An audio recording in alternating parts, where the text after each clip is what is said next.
श्री गणेशाय नमः। श्री सरस्वत्यै नमः। श्री गुरुभ्यो नमः। श्रुतिस्मृतिपुराणानामालयं करुणालयं नमामि भगवत्पाद शंकरं लोकशंकरं।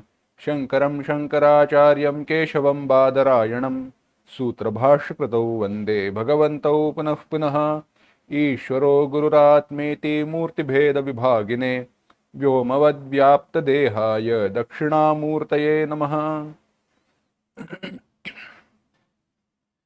योऽन्तः प्रविश्य मम वाचमिमां प्रसुप्तां सञ्जीवयत्यखिलशक्तिधरस्वधाम्ना अन्यांशहस्तचरणश्रवणत्वगादीन् प्राणान् नमो भगवते पुरुषाय तुभ्यम्।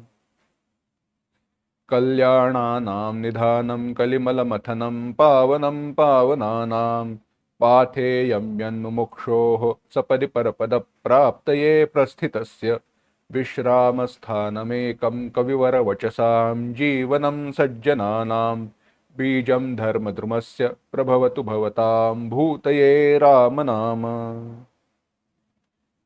सभी साधकों को प्रणाम तथा वंदन। भारत की संस्कृति तथा भारतीय मनीषियों के द्वारा रचित कलाकृतियों का जब हम विचार करते हैं, दर्शन या पठन करते हैं, तो यह बात सिद्ध होती है कि उनकी मनीषा, उनकी प्रतिभा, उनकी बुद्धि और आदर्श सांस्कृतिक जीवन के लिए या जीवन के प्रति उनकी धारणाएं इतनी उत्कट और प्रगल्भ थी कि उन्हें सम्मानित करना, उन विचारों को, उस बुद्धि को सम्मानित करना और उसके अनुसार जीवन व्यतीत करना प्रायशः असंभव प्राय या जटिल, कठिन दिखाई देता है।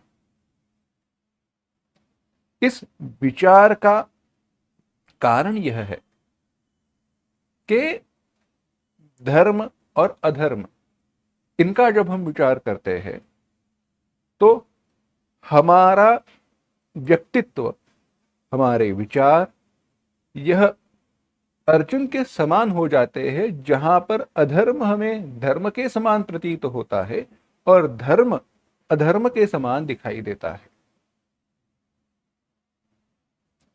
इस प्रस्ताव का कारण यह है कि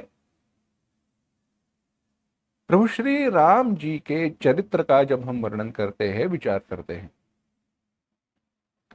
प्रभु श्री राम जी ने जीवन कैसे व्यतीत किया, उनका जन्म कैसे हुआ, इन सारी बातों का हम चिंतन करते हैं। परंतु यह चिंतन करते समय प्रभु श्री राम भगवान है, वे अवतार है, इसी दृष्टि से विचार करते, इसी दृष्टि से विचार करके या करते हुए उनके लिए सब कुछ संभव है। वे अवतार है, इसीलिए वे सब कुछ कर सकते हैं, उन्होंने किया, इसी प्रकार से विचार किया जाता है। जो विचार अयोग्य है, अयोग्यता उनके अवतार होने न होने में नहीं है। वे स्वयं भगवान के अवतार है, सगुण रूप में ब्रह्म अवतरित हुआ है, यह बात सच है, सत्य है। परंतु वे अवतार है, इसीलिए वे सब कुछ कर सके और हम नहीं कर सकते, यह विचार करना अयोग्य है। इसी बातों पर ध्यान देते हुए एक विचार प्रकट हुआ कि प्रभु श्री राम जी तो अवतार है, अवतरित हुए, उनके चरित्र का चिंतन तो होते ही रहता है। परंतु अगर ब्रह्म सगुण रूप से किसी कुल में अवतरित हुआ है, प्रकट हुआ है, तो वह कुल किन गुणों से, उसका कोई तो महत्व है, कोई साधारण कुल नहीं होगा। तो उसका महत्व क्या है? उस कुल में प्रभु श्री राम जी के पूर्व जो भी राजा हुए, उन्होंने किस प्रकार से जीवन व्यतीत किया, उनके गुण कैसे थे, इनका विचार करना आवश्यक है। सरलता से विचार करना है तो बात यह है कि प्रभु श्री राम जी ने जिस कुल में अवतार लिया, एक सरल प्रश्न है, राजा दशरथ जी के घर में अवतरित हुए, परंतु राजा दशरथ जी के ही क्यों?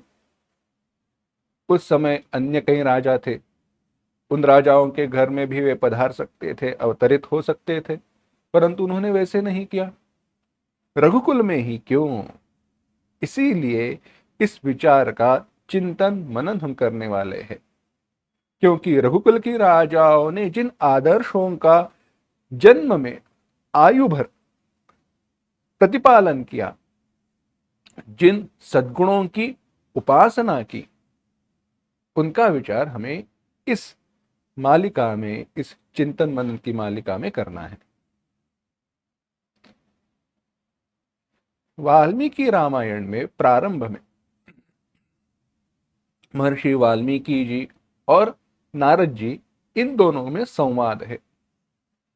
तपस्वाध्याय निरतम तपस्वी वाग्विदाम्बरम नारदम परिपप्रच्छ वाल्मीकिर्मुनिपुंगवम कोन्वस्मिन् साम्प्रतं लोके गुणवान कश्य वीर्यवान।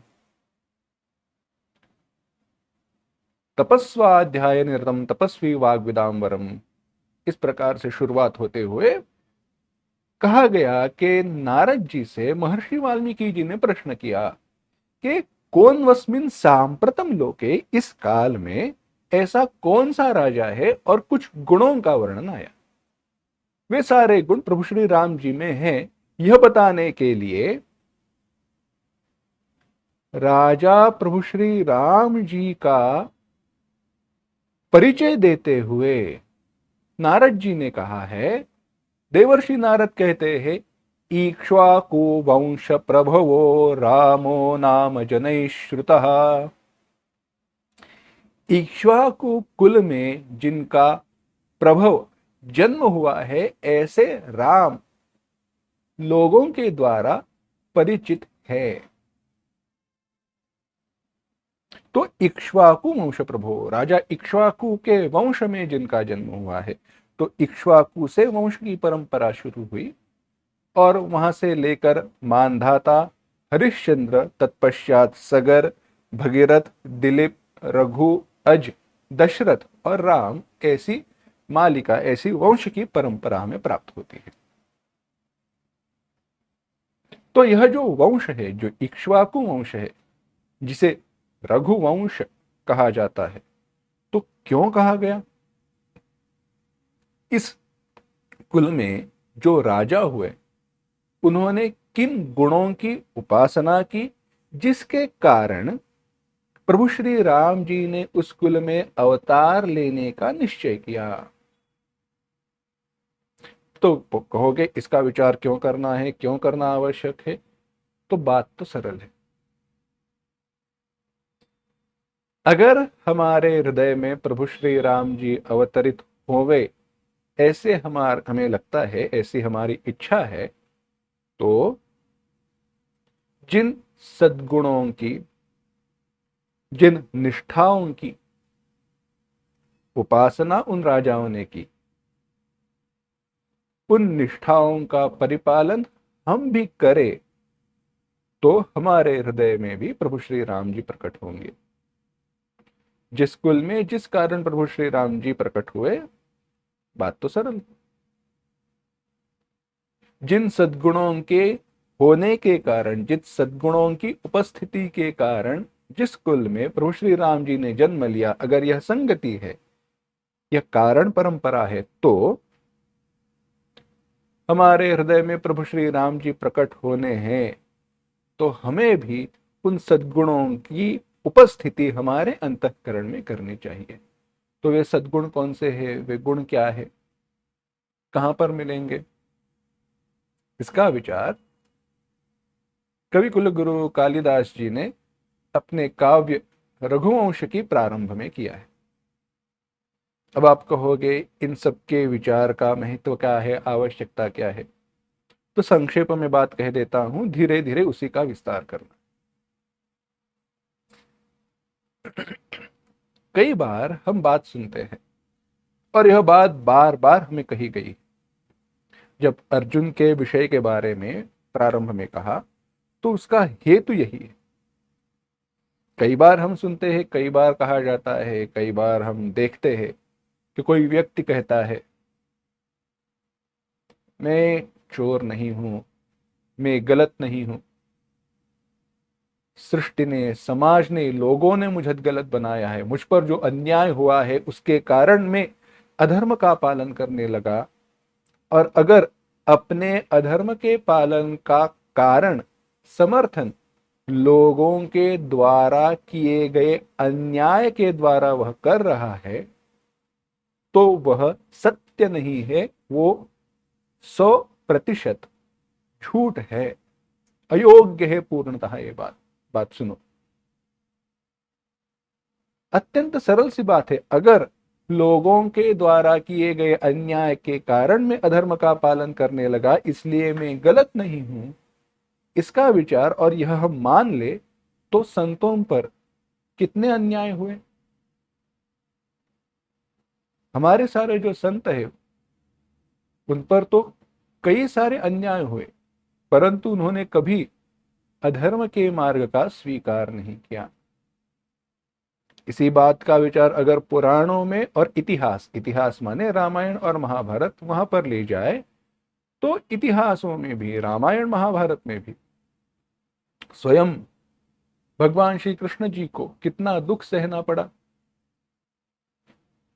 जिनके रक्षक भगवान श्री कृष्ण हैं उन पांडवों को कितना अन्याय सहन करना पड़ा।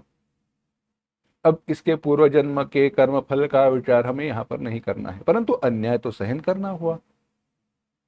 अन्याय का स्वीकार उन्होंने किया, परंतु अधर्म के मार्ग का स्वीकार कभी नहीं किया।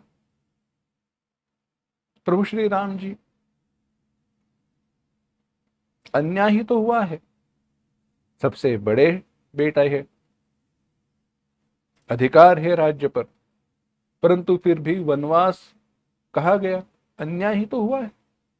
परंतु उन्होंने अधर्म के मार्ग का स्वीकार नहीं किया, किंतु धर्म की रक्षा के लिए हर क्षण व्यतीत किया। यह हम समझ नहीं पाते क्योंकि हमारी बुद्धि अपरिपक्व है, अपरिणत है। अगर हमें उससे समझना है तो जिन गुणों का अवलंबन इन राजाओं ने किया वह हमें समझना चाहिए। तो किस प्रकार के वे गुण थे?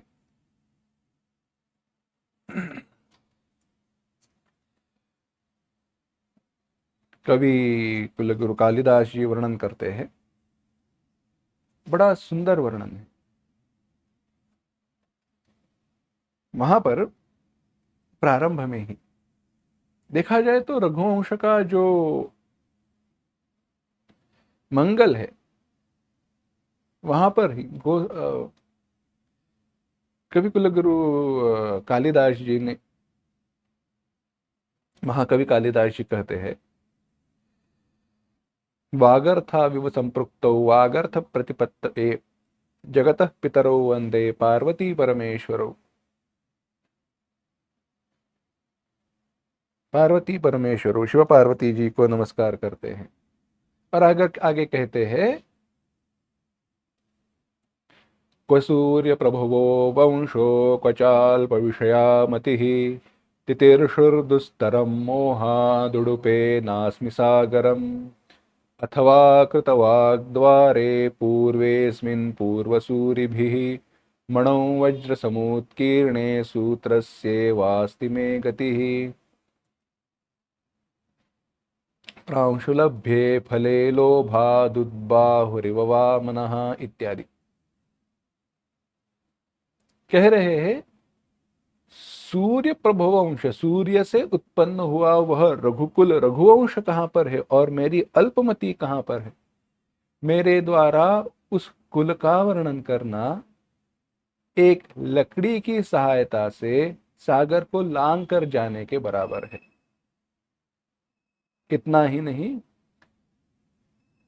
अपने छोटा बच्चा अगर ऊंचे पेड़ पर लगे हुए फल की प्राप्ति के लिए कूदने का, छलांग लगाने का प्रयास करे तो वह जैसे हास्यास्पद दिखाई देता है, उसी के अनुसार यह है। परंतु फिर भी उन राजाओं का मैं वर्णन कर रहा हूं।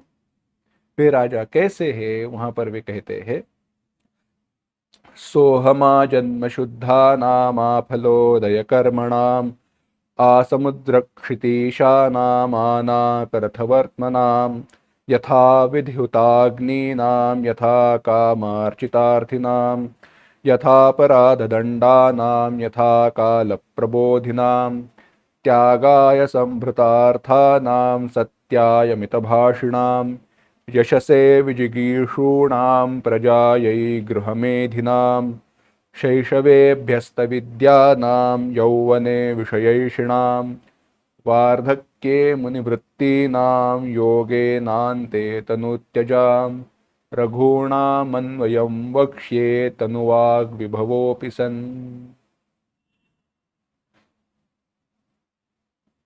मंदः कवियशः प्रार्थी गमिष्याम्युपहास्यतां प्रांशुलभ्ये फले लोभादुद्बाहुरिव वामनः। कह रहे हैं, वह मैं आजन्म शुद्धाना, जो जन्म से ही शुद्ध है। जो गुण आए हैं संक्षेप से देखेंगे। जो जन्मतः शुद्ध है, जो फल के प्राप्ति तक कर्म करते हैं, जिनका राज्य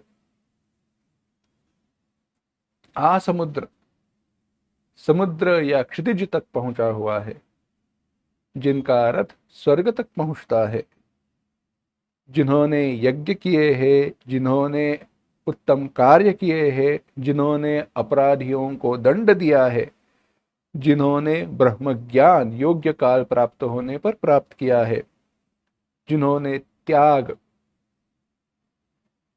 जिन्होंने जगत जीतने की इच्छा, संसार यानी गृह में नाम गृहस्थ जीवन, इसका आदर्श प्रस्थापित किया है, ऐसे जो राजा है उनका मैं वर्णन कर रहा हूं।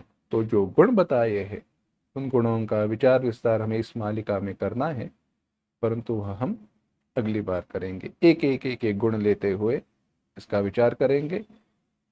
वह सद्गुण हमारे हृदय में कैसे उपस्थित हो, इसका भी विचार करेंगे, परंतु वह हम अगली बार करेंगे। ओम असतो मा सद्गमय तमसो मा ज्योतिर्गमय मृत्योर्मा अमृतंगमय। ओम शांति शांति शांति। हरि ओम। श्री गुरुभ्यो नमः। हरि ओम।